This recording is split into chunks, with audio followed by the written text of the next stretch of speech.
রাকিবুল ইসলাম রাকিব নামটি হঠাৎ করেই আলোচনায় নারায়ণগঞ্জ শহরে।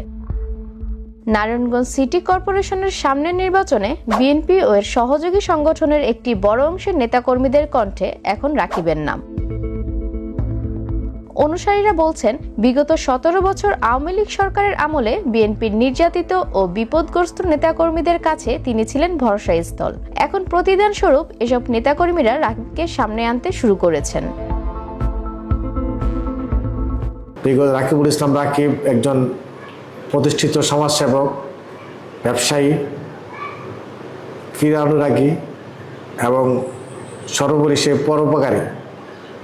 এবং বিগত আন্দোলন সংগ্রামের সময় বিগত 15.5 বছর জাতীয়তাবাদী দলের প্রত্যেকটি নেতাকর্মী যারা যখন যে অবস্থায় বিপদের সম্মুখীন হয়েছে, সহযোগিতার প্রয়োজন হয়েছে, সবসময় রাকিবুল ইসলাম রাকিব সহযোগিতার হাত বাড়িয়ে দিয়েছে সবার জন্য। অনুষ্ঠিত হয়ে গেল জাতীয় সংসদ নির্বাচন। এরই মধ্যে আলোচনায় সিটি কর্পোরেশন নির্বাচন। ইতোমধ্যে নারায়ণগঞ্জ সিটি কর্পোরেশনের প্রশাসক নিয়োগ পেয়েছেন মহানগর বিএনপির আহ্বায়ক সাখাওয়াত হোসেন খান। স্থানীয় সরকার মন্ত্রী মির্জা ফখরুল ইসলাম আলমগীর জানিয়েছেন, প্রশাসক নিয়োগ হলেও দ্রুত সময় নির্বাচন হবে। অনেক প্রার্থীদের নিয়ে যখন নারায়ণগঞ্জ সরগরম, তখন একটি নাম অনেকের কাছেই ভিন্নতা সৃষ্টি করেছেন। রাকিবুল ইসলাম রাকিব পেশায় একজন ব্যবসায়ী। পরিচিত হওয়ার আরেকটি বিষয়, তিনি নারায়ণগঞ্জ 2 আসনে বিএনপির নবনির্বাচিত এমপি নজরুল ইসলাম আজাদের ছোট ভাই।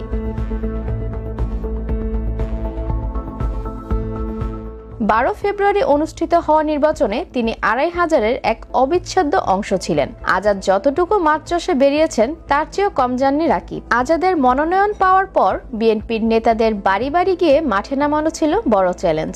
সেটাকে সম্ভব করেছেন রাকিব।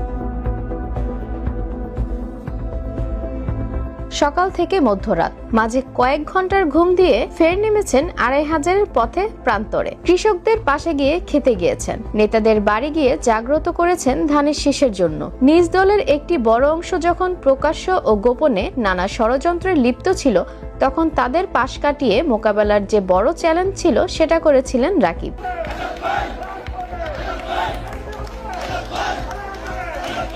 তিনি 2500-এর বাসিন্দা, কিন্তু নারায়ণগঞ্জ সিটি কর্পোরেশন নির্বাচনে হঠাৎ করেই তার নাম নিয়ে দেখা গিয়েছে নানা আলোচনা। সূত্র বলছে ভিন্ন কথা, তাদের তথ্যও ভিন্ন। রাকিব 2500-এর হলেও গত কয়েক বছর ধরে সিটি কর্পোরেশন এলাকাতে রয়েছে তার নানা প্রভাব, সেটাও একটু ভিন্ন আঙ্গিকে। এখানকার যুবদল, ছাত্রদল, স্বেচ্ছাসেবক দল সহ অন্যান্য সহযোগী সংগঠনের শীর্ষ নেতাদের সঙ্গে রাকিবের সুসম্পর্ক। আওয়ামী লীগ আমলে এসব নেতাদের যে কোনো বিপদে ছায়াসঙ্গী হয়ে কাজ করেছেন রাকিব। এছাড়া শহরের একাধিক স্থানে রয়েছে তার বসতবাড়ি। বিএনপির নেতাকর্মীরা বলছেন, রাজপথে সক্রিয় ছিলেন আজাদ ও রাকিব। ফোকাস ছিল আজাদের দিকে। বড় ভাইকে সামনে রেখে মিছিল আর আন্দোলনের পেছন থেকে নেতাকর্মীদের সামনে ঠেলে দিয়েছেন রাকিব। হাল ধরেছেন অনেক পরিবারের। মামলায় কিংবা গ্রেপ্তারে কারাগারে থাকা নেতাকর্মীদের পাশে ছিলেন তিনি। জামিন প্রক্রিয়া থেকে শুরু করে অনেক কর্মীর বাড়িতে বাজার পৌঁছানো, সন্তানদের পড়াশোনার ব্যবস্থাও করেন তিনি।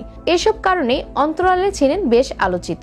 সামনাসামনিও কম যাননি তিনি। খালেদা জিয়া যখন কারাবন্দী হন, সেদিন বিশাল মিছিল নিয়ে তিনি ছিলেন। এছাড়াও সরকার বিরোধী আন্দোলনে সক্রিয় থাকলেও ছবি তোলার রাজনীতিতে নিজেকে পিছিয়ে রাখেন। অনুসারী এও বলছেন, রাকিব গত কয়েক বছর ধরে সিটি এলাকার বিভিন্ন স্থানে অসহায়দের পাশে ছিলেন। কখনো আর্থিক অনুদান কিংবা সহযোগিতার হাত বাড়িয়ে দেন তিনি, কিন্তু এগুলো প্রকাশ ও প্রচার করা হয়নি, বরং নিভৃতে কাজ করেছেন তিনি।